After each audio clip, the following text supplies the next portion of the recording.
mais qu'est-ce qu'il fait, lui? Et l'attaque de Tadej Pogacar à plus de 50, 80, 100 km de l'arrivée. De nouveau Pierre Rolland, attaque de Pierre Rolland. Attaque de Marlou. Aïe, aïe, aïe, attention, Philippe, peut le pas rappeler. C'est fini.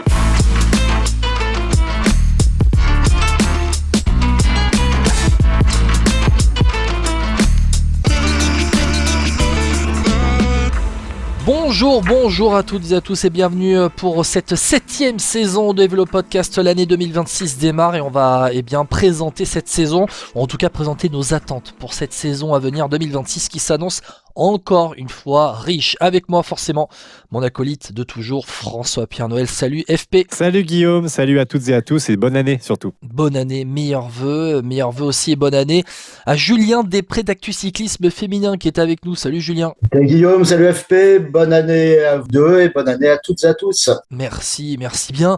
Bon, on peut encore souhaiter bonne année, pas encore quelques jours, ça va aller, vous nous en voudrez pas. Ceux qui souhaitent la bonne année encore au 14 février, ça c'est une autre chose. Pour cette année 2026, FP, je le disais, c'est notre 7e saison, t'imagines déjà, dans Vélo Podcast. Ouais, il y avait le cyclisme français qui était, on va dire, assez haut et peut-être que la 7e année, on sera au firmament peut-être avec une victoire française sur j'allais dire grand tour, je vais aller m'emballer, sur en tout cas une course d'une semaine.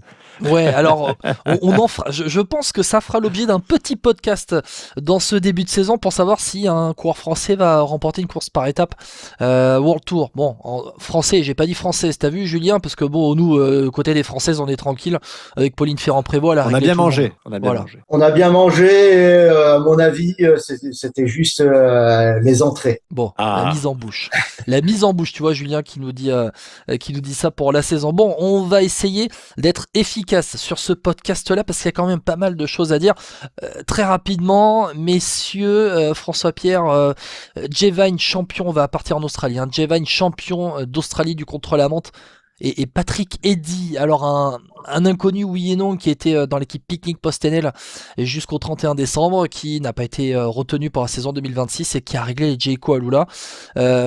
Pour la course en ligne des championnats d'Australie, c'est la rentrée à chaque fois en Australie, une semaine avant le Down Under, ces championnats nationaux avec la grosse surprise sur la course en ligne. Oui, une surprise. Alors si je me trompe pas, il y a eu encore une très belle tactique Movistar de la part de Jayco Alula, si je me trompe pas aussi, avec l'échappée qui était rattrapée. Ouais, c'est ça, une spéciale Movistar. C'est un peu triste pour l'équipe Movistar qu'on dise ça sur un championnat d'Australie. Mais en tout cas, oui, c'était avec une échappée qui était partie, avec notamment, si je me trompe pas, c'était Luc Plapp qui était devant, et puis qui a été rattrapé. Et puis après, voilà, en tout cas, Patrick Eddy a profité de cette situation. C'est pas Durbridge et c'est Plapp qui ramène. Ah, c'est Durbridge, pardon. Excuse-moi, voilà. C'est Plapp qui ramène, c'est ça. Durbridge qui est devant et Plapp qui ramène et qui pour finir deuxième. Voilà, quand tu gagnes pas, t'as tort, donc il a eu tort. Ouais. Julien, c'est une belle tactique Movistar, voilà. Et de toute façon, faut qu'ils prennent une balle perdue à chaque fois, voilà. C'est un peu, mais en même temps, ce sont les maîtres de la tactique, donc on est obligé de les citer à chaque fois, quoi. Ouais, complètement. À chaque fois, ils nous font la même. Il y avait aussi Julien, les championnats nationaux chez les femmes, avec. Alors, je regarde les vainqueurs des championnats nationaux. Je dois t'avouer que je les connais pas chez les femmes, avec, si je me trompe pas, en contre-la-montre, Felicity Wilson-Affenden, et en course en ligne pour les femmes en Australie, Mackenzie Copeland. C'est bien ça, c'est la toute jeune génération en Australie. Felicity Wilson était championne du monde du chrono quand c'était à Glasgow, et Mackenzie Copeland était championne de mémoire, championne sur route U23 il y a 2 ans. Mais c'est toujours les nouvelles vagues australiennes qui recherchent qui arrivent avec pour compenser les départs de Grace Brown, de Amanda Spratt qui a annoncé sa fin de carrière à la fin 2026. Donc, mais ça pousse toujours bien au niveau Océanie de toute façon. Ouais, complètement. Alors pour compléter tes informations, j'ai leur fiche sous les yeux, je vais être honnête. Mackenzie Copeland, qui est donc la nouvelle championne d'Australie course en ligne. Elle a 20 ans, elle fait partie de l'équipe Liv Alula Jayco, et Felicity Wilson-Affenden qui a été titrée en contre-la-montre. Elle fait partie de l'équipe Lidl Trek, et elle aussi, elle a 20 ans. Donc voilà cette nouvelle nouvelle génération pour ces championnats d'Australie qui marquent donc le coup d'envoi de la saison sur route au niveau mondial, parce qu'on a une semaine du Tour Down Under.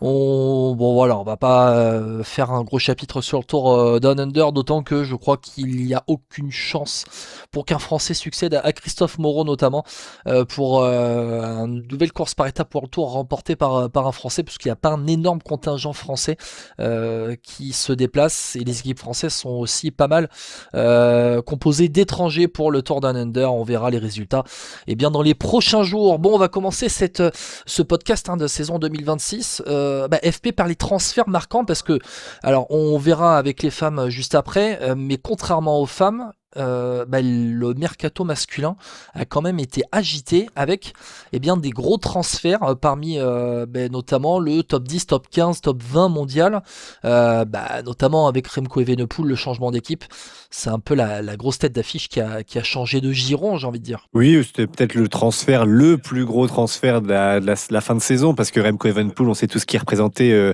chez Quick-Step en Belgique, son départ. Alors après, on avait toujours ce départ depuis 1 an et demi, on nous préparait avec tout ça, avec avec son sponsor matériel, avec Red Bull, avec tout ça. On disait peut-être qu'à terme il irait là-bas. On a parlé d'Ineos un temps. Voilà, il y avait ces fusions, on savait pas trop qui allait fusionner avec qui. Finalement, il part chez Red Bull Bora. Finalement, c'est quand même la fin de l'histoire, et c'est assez logique, parce que Remco Evenepoel, il est arrivé. C'était un plafond de verre pour lui, Quick-Step. Aujourd'hui, ils n'avaient pas les moyens de lui fournir une équipe suffisante pour remporter un grand tour. Là, Red Bull Bora, il n'y aura plus d'excuses. Donc maintenant, à voir ce qui va se passer. Eux, ils vont avoir aussi un autre problème de riche, parce qu'ils ont beaucoup de coureurs qui peuvent jouer les premiers rôles. Ça, il faudra voir comment ils s'organisent. Après, il y a quand même un changement de génération, parce qu'il y a toujours Roglic, certes, mais vieillissant. Donc à quel point il sera encore ultra leader comme il a pu l'être ces dernières années. Voilà, moi je trouve que c'est le bon choix de carrière pour lui. C'est le bon moment également, parce que partir avant, ça aurait été peut-être un peu tôt. Et je trouve qu'il avait fait le tour de la question, je pense, chez Quick-Step. Et puis ça redynamise aussi un peu le circuit, quoi. Ouais, 25 ans, Remco Evenepoel, qui aura 26 ans à la fin de ce mois de janvier. FP l'a dit, Julien, c'est le moment aussi pour Remco Evenepoel de relancer le deuxième cycle de sa carrière dans une équipe Red Bull Bora qui est beaucoup plus centré sur ce qu'il recherche, c'est-à-dire performer sur les courses par étapes, mais aussi sur les classiques ardennaises plutôt que les flandriennes, là où sous le Quick-Step c'est un peu plus sur l'identité. La Red Bull Bora, t'as l'impression que c'est un peu le mariage parfait pour Remco Evenepoel? Il est bien, il va être bien chez Red Bull Bora, avec toujours cette ambition de regagner un grand tour et de marcher sur les classiques printanières et fin de saison, avec peut-être dans les tuyaux une participation aux flandriennes. Non, il va être bien là-bas, il va être bien encadré, que ce soit sur la course par étape, avec des Lipovic, avec des Hindley, avec un Roglic certes vieillissant, mais qui va aussi peut-être devoir se mettre des coups de pied aux fesses pour rester au haut niveau. Faut pas oublier qu'il est en fin de contrat. Et puis sur les classiques, ils ont de quoi faire, hein. Donc non, il est. Oui, mais c'est paradoxal, Julien. C'est paradoxal, Julien, parce que tu vois, on parle des classiques. Par exemple, si tu regardes l'équipe Red Bull Bora, tu vois, je me suis replongé un peu dedans pour le podcast. Ils ont quand même fait une saison assez décevante, moi je trouve, en termes de classiques, tu sais, flandrienne notamment. Quand on se souvient, ils recrutent un Lorenz Pitti chez la FDJ. Tu vois, Lorenz Pitti, il n'a pas du tout accroché pour l'instant. Il y a c'est Van Dijk aussi, on en a vu. Chaque fois je les confonds, c'est Tim Van Dijk qui est bon. Hein. Ouais, c'est ça, on est d'accord. Et qui, du coup, pareil, qui a été correct, mais voilà, qui a fait des bons résultats. Hein, mais je trouve que par rapport au budget qu'ils ont, à l'effectif qu'ils peuvent avoir aussi, je trouve que c'est peut-être là, c'était leur talon d'Achille, quoi, les classiques de manière générale. Ah, c'est justement là-dessus. Au moins sur les Ardennaises, ils seront présents. Oui. Remco c'est des terrains pour lui. Et pourquoi pas aller chasser sur les terres d'un Vermersch, par exemple, hein, qui est aussi normalement le Flandrien de l'équipe avec Pitti. Moscone, ça peut scorer aussi sur les classiques. Peut-être pas sur un Paris-Roubaix, quoique un Moscone, il est toujours surprenant là-dessus, mais sur un Tour des Flandres, sur un Omloop. Pourquoi pas sur un Remco, hein. Ouais, même Danny Van Poppel, hein, qui peut scorer sur les classiques flandriennes. Maintenant, cette équipe-là, elle est quand même beaucoup plus axée sur les courses par étapes. T'en as parlé, Julien, Florian Lipovic, qui a percé dans cette année 2025. Et FP, il va quand même falloir qu'il y ait une répartition des rôles entre Lipovic, le jeune qui monte, et Evenepoel. Sans doute que le transfert d'Evenepoel était ficelé avant que Lipovic ne perce, et notamment sur le Tour de France. La performance de l'Allemand sur le dernier tour, c'est quelque chose peut-être que alors je vais pas dire que les dirigeants de Red Bull Bora, Hans Grohe, n'attendaient pas, mais en tout cas, je dis pas que c'est un caillou dans la chaussure non plus d'Evenepoel. Il va quand même falloir qu'il y ait une vraie cohabitation. Bon, maintenant, on se dit que c'est quand même Remco Evenepoel qui est le gros leader de cette équipe-là, non? Oui, je suis d'accord avec toi. C'est un problème de riche, c'est toujours pareil. On a eu un peu cette tendance-là à UAE quand ils ont recruté tous les très bons coureurs derrière Pogacar, Joao Almeida, etc., les Yates également. Del Toro, Almeida, Del Toro, Ayuso. par exemple, Ayuso, tu vois, j'en oublie presque. Mais là, il y en a 3 pour moi qui font figure de, on va dire, de leader, mais en même temps de leader jeune. Et c'est un autre problème, en fait. C'est que d'un côté, si tu avais que Roglic, Evenepoel et Lipovic, pourquoi pas? Mais là, tu as quand même Pellizzari qu'on oublie trop souvent et qui a fait quand même une sacrée saison en 2025 et qui serait légitime à dire, écoutez, première saison pro, les gars, vous voyez ce que je fais. L'année prochaine, je mérite quand même un peu plus de soutien de votre part. Alors apparemment, il sera sur le Giro, il sera leader sur le Giro. Mais tu vois, c'est mine de rien, c'est quand même des places qui sont pu à prendre pour Remco Evenepoel, qui lui va se concentrer sur le Tour de France avec Florian Lipovic. Donc c'est pareil, tu partages ça à 2 têtes, ou est-ce que c'est Lipovic qui va rouler pour Evenepoel, mais Lipovic aussi peut dire, regardez la saison que je fais, j'ai aussi besoin de soutien. Lui aussi, il apprend au fur et à mesure les codes dans un peloton. On sent qu'il en a vraiment sous la chaussure, comme on dit, mais qu'il attaque un peu n'importe comment. En plus, non mais déjà, tu vois, mais je veux dire, au-delà de ça, sur l'année qu'il fait, il y a quand même des petits défauts qu'il fallait corriger, mais donc tu peux aussi dire, l'année prochaine, tout pour toi, et tu peux créer une frustration, parce qu'en plus, Remco Evenepoel, au-delà de prendre de la place, peut-être en tant que leader, ça va être l'image de Red Bull Bora. Donc, est-ce qu'il n'y a pas aussi une part, j'allais dire, de jalousie, tu vois, forcément, quand tu as cet instinct de leader de dire, ouais, mais lui, il vient d'arriver, il va tout avoir, enfin, c'est un peu la star. Faudra voir comment ça va s'organiser, quoi, tu vois, puis pas qu'on arrive avec une situation où un gars comme Lipovic, un peu comme Ayuso chez UAE, refuse de rouler à un moment où, tu vois, un peu des choses un peu bêtes qui seraient inutiles, quoi, pour eux. Julien, on attend que Remco Evenepoel aussi, avec ce transfert-là, aille un peu titiller beaucoup plus, non, c'est pas français, mais un petit peu, dans le sens où on attend qu'il aille titiller Tadej Pogacar.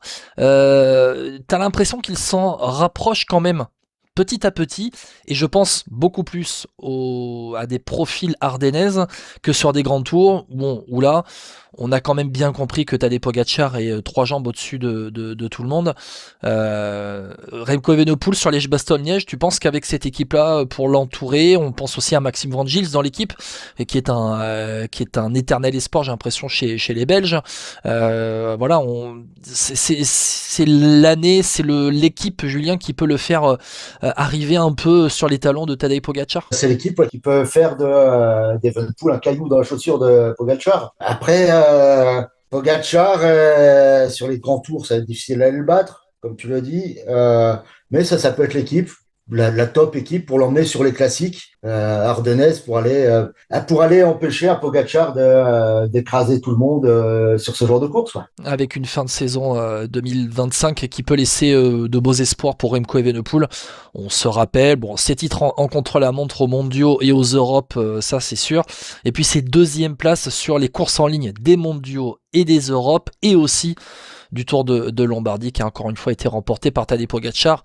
Bon, voilà, on va voir un petit peu ce que ça va donner, mais forcément, Liège-Bastogne-Liège, on va suivre ça de près pour Remco Evenepoel, qui a été malheureux cette année, qui surtout a été embêté il y a 1 an par une chute, on se rappelle, en début de saison 2025 à l'entraînement, qui a complètement bousillé son début de saison et sa préparation, et qui est cramé à Liège-Bastogne-Liège, qui est un contre-coup de sa prépa malgré sa victoire dès la reprise à Flèche-Brabançonne. À suivre donc pour Remco Evenepoel, qui reviendra dès la fin de janvier, début février sur les courses espagnoles. Parmi les autres transferts marquants, FP, alors dans le top 10 mondial, donc, il y a donc Remco Evenepoel qui était 6e mondial en 2025, mais Oscar Hindley 9e mondial, et si je me trompe pas, FP, c'est un transfert payant entre la technique PostNL et Ineos. Ineos qui est allé quand même recruter pour cette année 2026 avec l'arrivée de Kevin Vauquelin aussi, 16e mondial, et si on regarde un petit peu peu Dorian Godon qui était 76e mondial. J'ai descendu tout simplement le top 100 mondial et j'ai pris les transferts, les 10 plus gros transferts. Evenepoel qui est le premier, 6e mondial, et Dorian Godon qui est le 10e transfert, 76e mondial. Donc Ineos, franchement, qui s'arme pour l'année 2026. Mais Oscar Only, transfert payant, franchement, celui-là, j'avais pas vu venir. Non, on l'avait pas vu venir. Enfin, on sentait apparemment que Only allait partir. Il y avait aussi, si je me trompe pas, alors je veux pas dire de bêtises, je crois que c'est le transfert le plus cher de l'histoire du cyclisme, Oscar Only. Je sais plus si on a le montant exact, si tu arrives à retrouver ça entre temps. Mais je vais regarder ça. Mais en tout cas, voilà, j'avais lu ça. Non, ce que je trouve chez Ineos, c'est un recrutement assez intelligent. Alors c'est marrant parce que Ineos, on leur reprochait beaucoup d'avoir eu un souci ces dernières années dans le style de coureurs qui recrutent sans savoir vraiment vers quoi ils se dirigeaient. On a connu Ineos très longtemps avec Sky notamment pour les grands tours. Après, ils ont voulu vraiment aller sur les classiques. Ils ont perdu Pidcock quand même, un coureur important. Et puis là, je trouve que cette année, c'est peut-être le mercato le plus cohérent de ces dernières années, avec des coureurs, tu vois, qui peuvent performer un peu partout dans des courses un peu plus mineures que les World Tour. Je pense à même Dorian Godon, même s'il peut performer en World Tour, mais c'est une valeur sûre dans d'autres courses. Je pense évidemment Kevin Vauclair au niveau World Tour, où on ne sait pas jusqu'où il peut aller. De manière générale, on pense plus classique ardennaise, mais pourquoi pas les grands tours, même si je pense que c'est pas là où il sera le meilleur.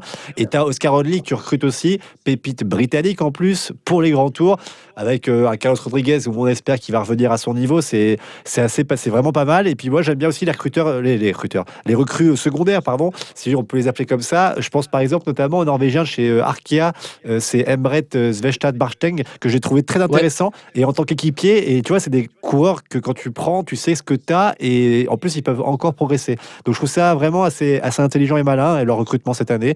Et je suis assez optimiste parce que je pense qu'ils auront des jolis coureurs. On a Arensman qui a fait un bon Tour de France aussi, qui peut performer. Enfin, moi, je trouve que justement, Ineos, pour une fois, est cohérent et a fait un bon recrutement. Ouais, alors justement, j'ai retrouvé Oscar Only. Le montant du transfert est estimé à environ 7 millions d'euros selon le journaliste Daniel Benson. Et c'est plus que Remco Evenepoel chez Red Bull Bora. Donc, c'est dire un petit peu la somme investie par Ineos pour aller s'acheter le 4e du dernier Tour de France.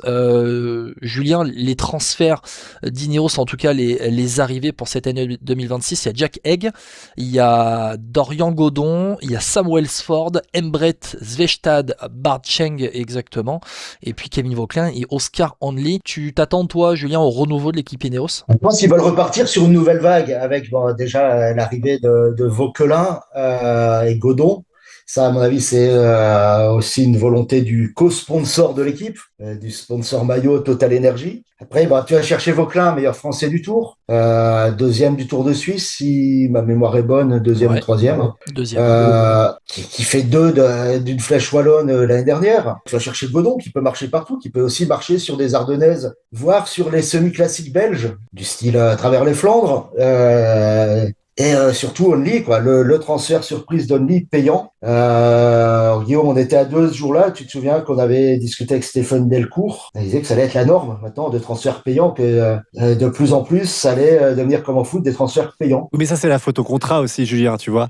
Parce qu'en fait, aujourd'hui, tu as des contrats de plus en plus longs et donc tu es obligé de les casser. Comment tu les casses? Parce qu'avant, les contrats étaient très courts, beaucoup plus courts qu'aujourd'hui. Aujourd'hui, tu as une pépite, tu l'as fait signer 5 ans en vélo. C'était assez rare à l'époque.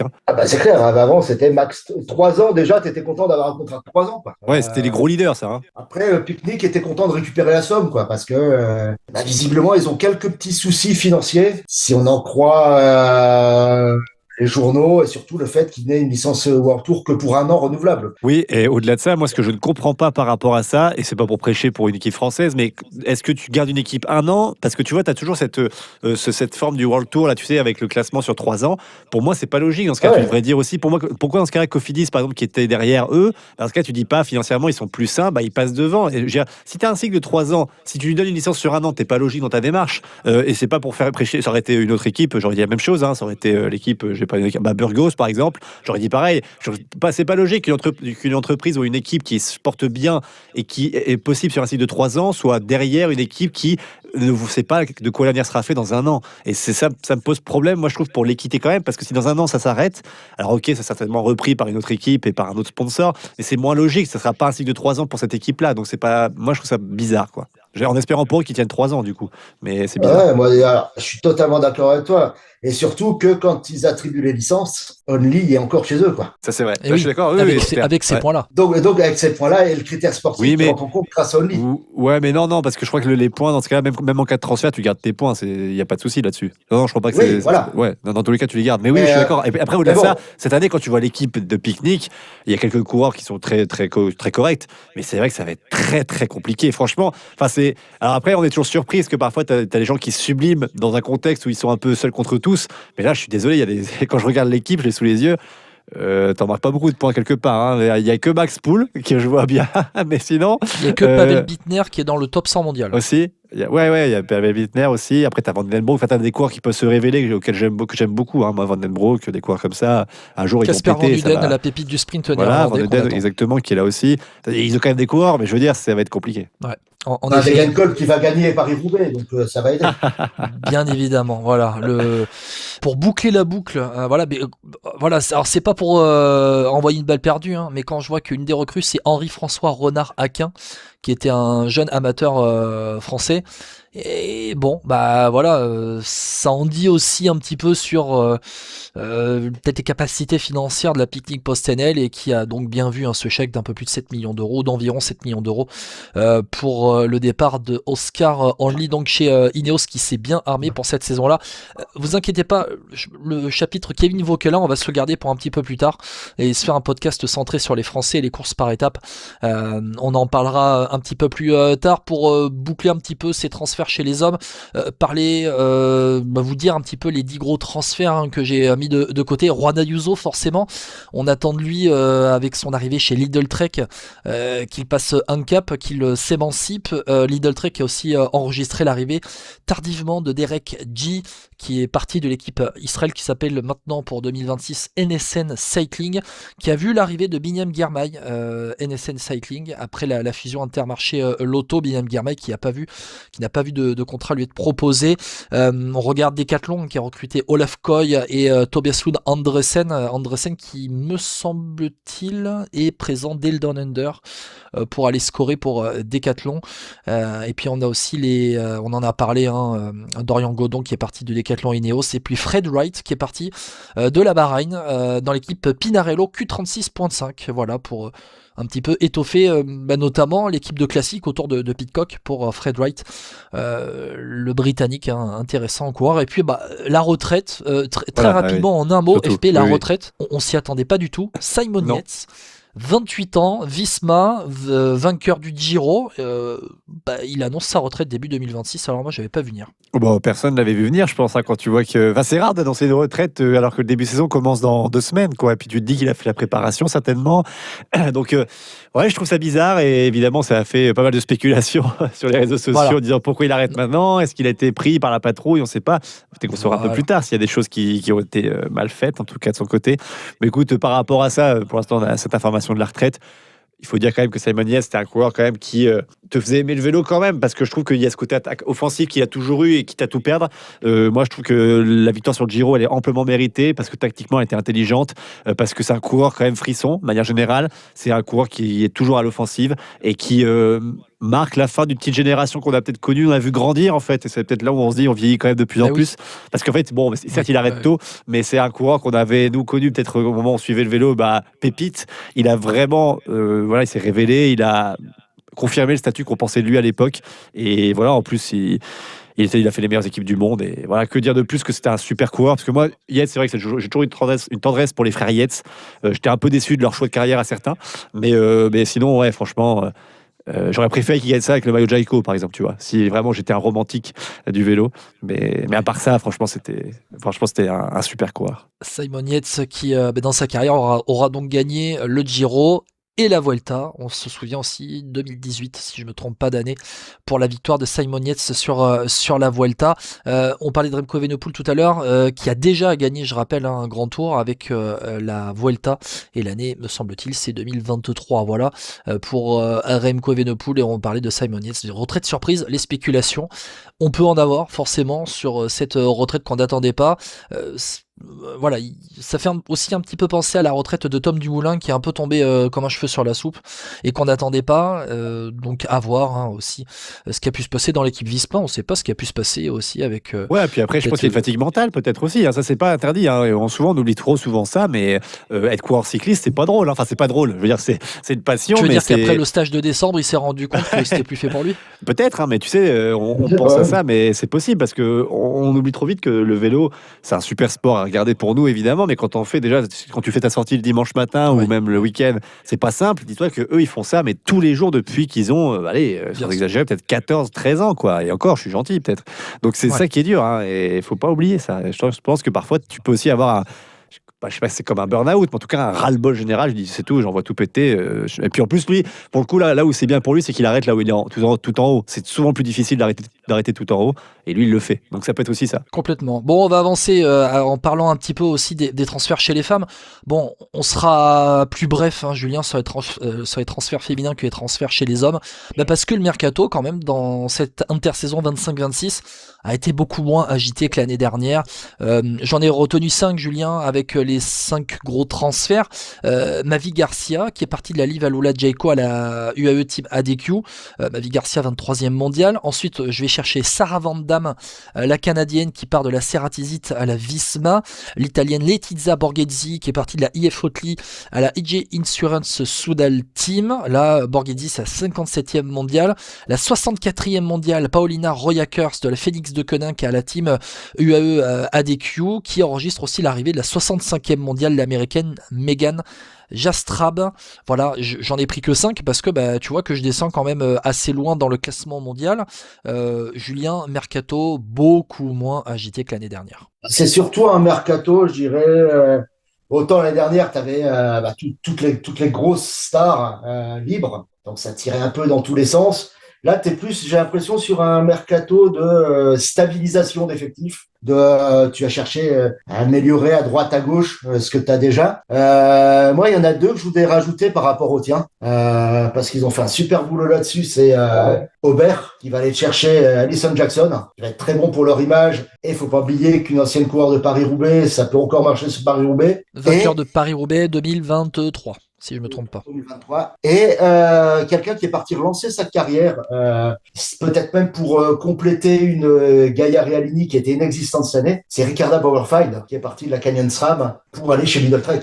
Et ça, je pense que s'ils sont allés chercher Bauerfeind, c'est qu'ils ont une grosse idée derrière la tête, que ce soit pour aider Realini ou pour accompagner Nim Fisher-Black qui a été excellente en fin de saison 2025 avec son podium sur le championnat du monde et sur le Tour d'Émilie. Et on pensera aussi aux retraites d'Hélène Van Dijk et de Maria Giulia Confalonieri qui étaient dans le top 60 mondial. Et voilà, pour ce mercato féminin, bon voilà, tu l'as dit Julien, c'est aussi parce que il y a eu beaucoup moins de fins de contrat. On pensera aussi un petit peu au dégraissage de certaines équipes au niveau économique. Il y avait une ou 2 coureuses en trop entre guillemets en termes de quantité dans les effectifs. Et je pense un petit peu à la FDJ Suez, Julien, en un mot vraiment pour dire, ça avait été annoncé, il y aurait plus de départs que d'arrivées. Ouais, Stéphane Delcourt nous l'avait annoncé dans le podcast pré-Tour de France Femmes. Il y a eu 3 arrivées, 4 départs. 4 ou 5 départs.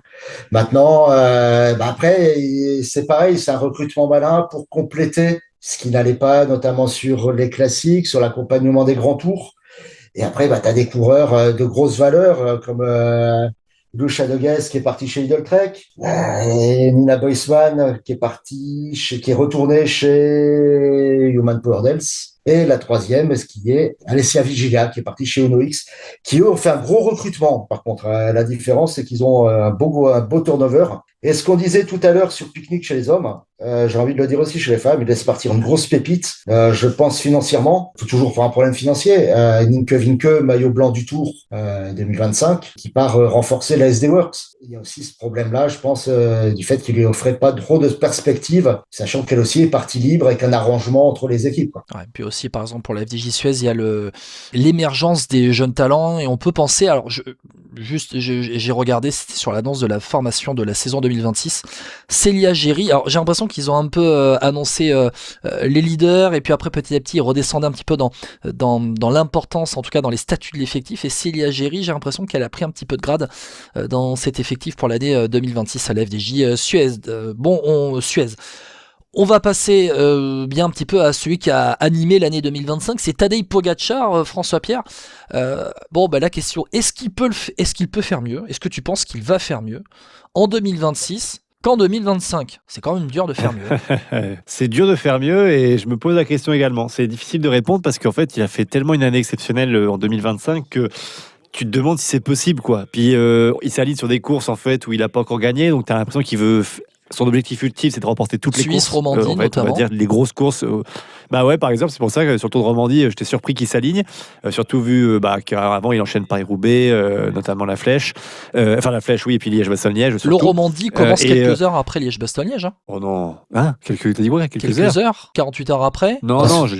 72 72 Ouais, je sais plus. J'ai un doute maintenant sur l'heure.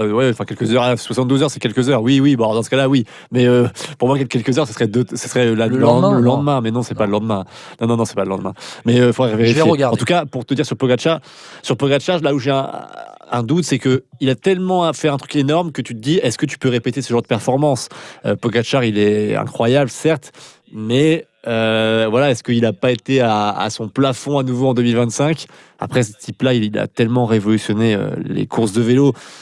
Parfois pas au mieux, parce que j'estime quand même, malgré tout, qu'en tant que spectateur, tu perds un peu, on va dire, ce côté de pas savoir qui va gagner, tout simplement. Et c'est un peu triste, parce que ça, malgré tout, il est trop fort, en fait. Et certains coureurs l'ont dit dans les interviews cet hiver. Certaines courses, en fait, tu te demandes qui va être derrière Pogačar, et du coup, tu cours pas pareil. Donc, en fait, mine de rien, il a quand même imposé une suprématie sur le peloton impressionnante. Donc, je pense qu'il profitera de ça cette année encore. Mais est-ce qu'à quel point physiquement il sera encore au top? On verra. Parce qu'il a des objectifs élevés et des objectifs sur des courses un peu, j'allais pas dire dangereuses, mais mine de rien, tu vois, sur un Paris-Roubaix, c'est compliqué de gagner Paris-Roubaix, malgré tout. Parce que même si l'année dernière, il a fait une sacrée performance et que on a vu que sur un détail, il l'a perdu. Mais attention, voilà, c'est Milan-San Remo pareil. Va falloir être prudent également. Parce que c'est des courses qui sont tellement exigeantes que tu peux gagner et être le meilleur du monde, mais également tout perdre et avoir une chute malheureuse et être absent plusieurs mois. Donc c'est ça. On va dire on va voir où sont les limites de Pogačar cette année, et peut-être qu'il en a pas et qu'il sera incroyable et on aura tous les superlatifs et il remplacera peut-être Eddy Merckx dans certains critères. Ouais, alors Tadej Pogačar qui a battu son total de points acquis sur une saison dans l'année 2025. FP vient de le dire, Julien, maintenant il s'aligne sur des courses qu'il n'a pas gagnées, en tout cas c'est son objectif, de compléter son palmarès, de finir le game un petit peu comme on dit. Paris-Roubaix, Milan-San Remo, en fait ça va être ses deux gros objectifs du début de saison. Est-ce qu'on considère que l'année de Pogačar sera déjà réussie s'il remporte Milan-San Remo, Julien? S'il remporte Milan-San Remo, il aura déjà la moitié de sa saison réussie. S'il remporte Paris-Roubaix, peut arrêter sa saison là, parce que pour moi, c'est une caricature. Il peut arrêter sa saison parce qu'il aura réussi sa saison. Après, un Tour de France ou un Tour de Romandie, ce sera la cerise sur sa saison. Donc, je pense que si déjà il remporte Milan-San Remo, ça le rapprochera déjà de la quête ultime des 5 monuments. Il va être fort déjà. Il faut déjà qu'il marque les esprits à Milan-San Remo. FP, Milan-San Remo, ça va être les deux premiers objectifs avec Paris-Roubaix. Il va se finir sur le Tour des Flandres. Je regardais un Tour de Romandie 48 heures après Liège-Bastogne-Liège. En fait, tout le monde a regardé le programme de Pogačar pour ensuite définir ce qu'ils allaient faire, notamment dans la saison des grands tours. Je pense à Jonas Vingegaard qui s'est dit, tu sais quoi, Tour de France, de toute façon, mon sponsor l'oblige, j'y vais.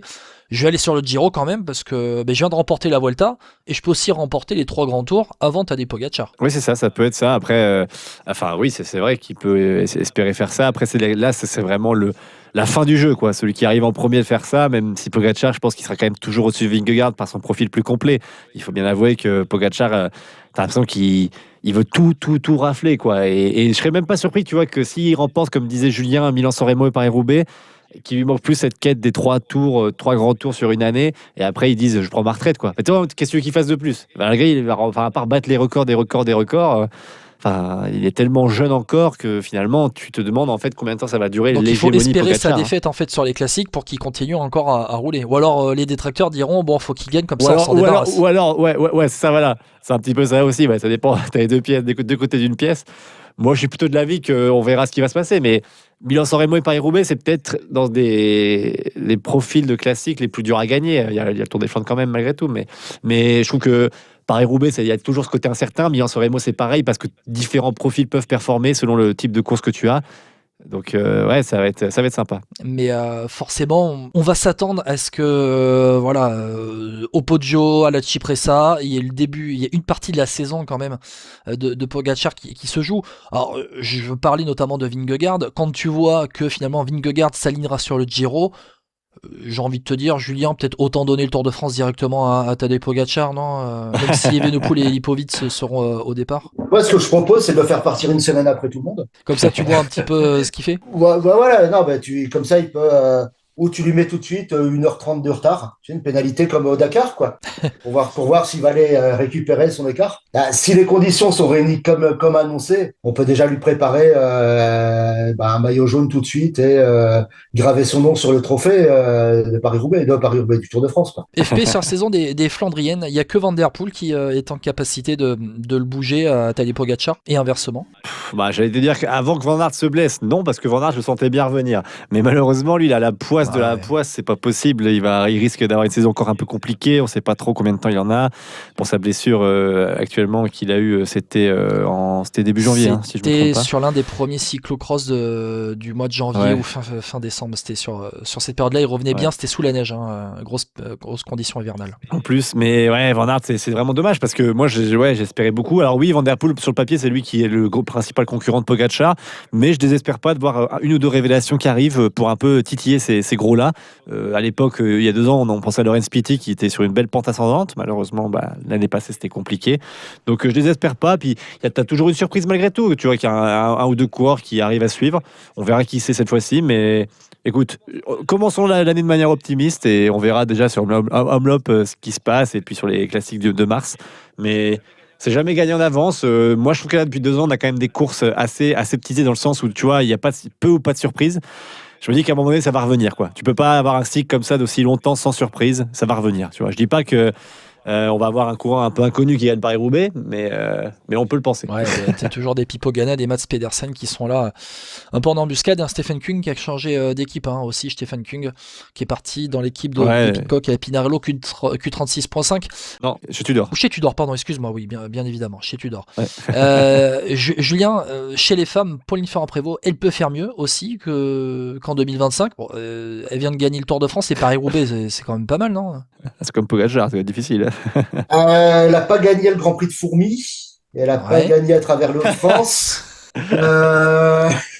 Non, déjà, a priori, elle va avoir un programme identique. Elle devrait défendre son titre sur Paris-Roubaix, c'est ce qu'elle semble avoir annoncé. Non, moi, ce que j'aimerais bien, c'est l'avoir surtout sur les Ardennaises. Aussi dans ses cordes, elle a déjà gagné. Il faut pas oublier qu'elle a déjà une flèche wallonne à son palmarès. Elle a fait podium sur le Tour des Flandres, non, en 2025. Elle fait 2.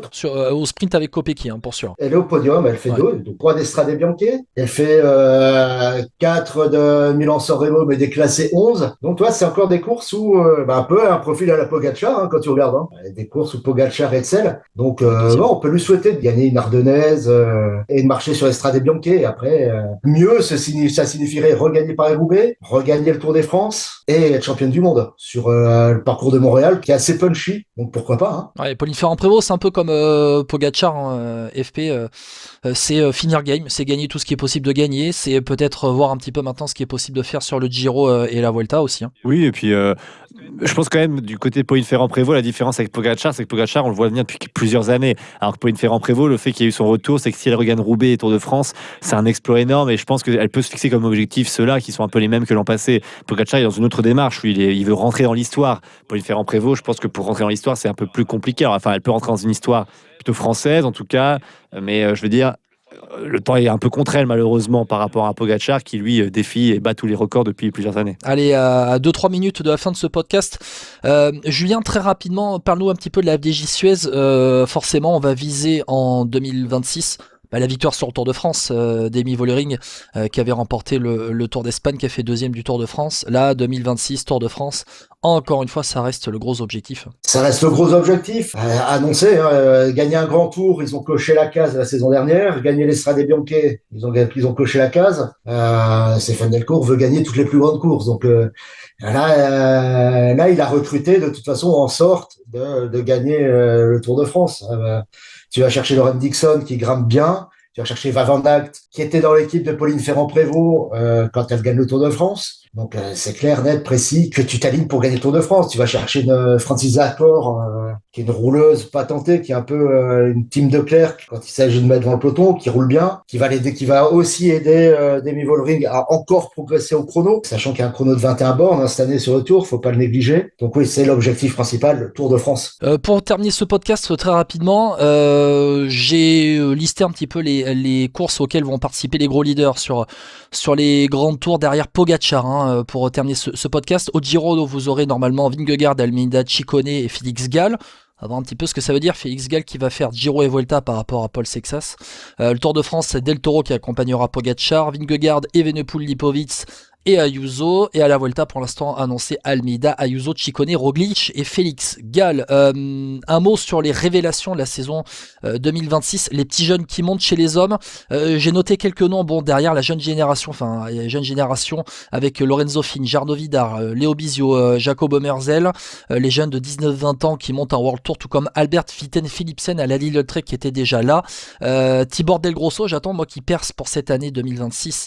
Tibor Del Grosso qui brille maintenant de plus en plus en cyclocross. Et chez les femmes, on va suivre la jeune génération qui monte aussi, celles qui ont 19, 20, 21 ans, avec Schladonova, Isabelle Holmgren qui a remporté le Tour de l'Avenir, Célia Géry, à voir ce que ça peut donner à 20 ans, Nienke Vinke 21 ans, puis Paola Blasi 22 ans, qui était déjà parmi les meilleures mondiales sur cette année 2025. Voilà, je presse un petit peu parce que François Père Noël, une petite réunion FP. Bon, merci beaucoup et puis bonne réunion. Pas de soucis. Merci beaucoup. Allez, ciao et à Julien Després d'Actu Cyclisme Féminin, un grand merci d'avoir été avec nous encore une fois pour ce podcast et puis on va se retrouver bientôt pour parler un petit peu des courses de 2026. On approche, là ça commence à sentir la gomme usée sur le home trainer, donc il va falloir sortir sur route là. C'est parti avec le Down Under de la fin de semaine chez les femmes. Eh oui, ça part directement, le Tour Down Under, femmes et puis les hommes. Bonne semaine de Down Under à toutes et à tous, on se retrouve dans quelques jours pour la suite des podcasts de début de saison. Un grand merci à toutes et à tous, ciao ciao et à très bientôt dans Vélo Podcast. Bonne année encore.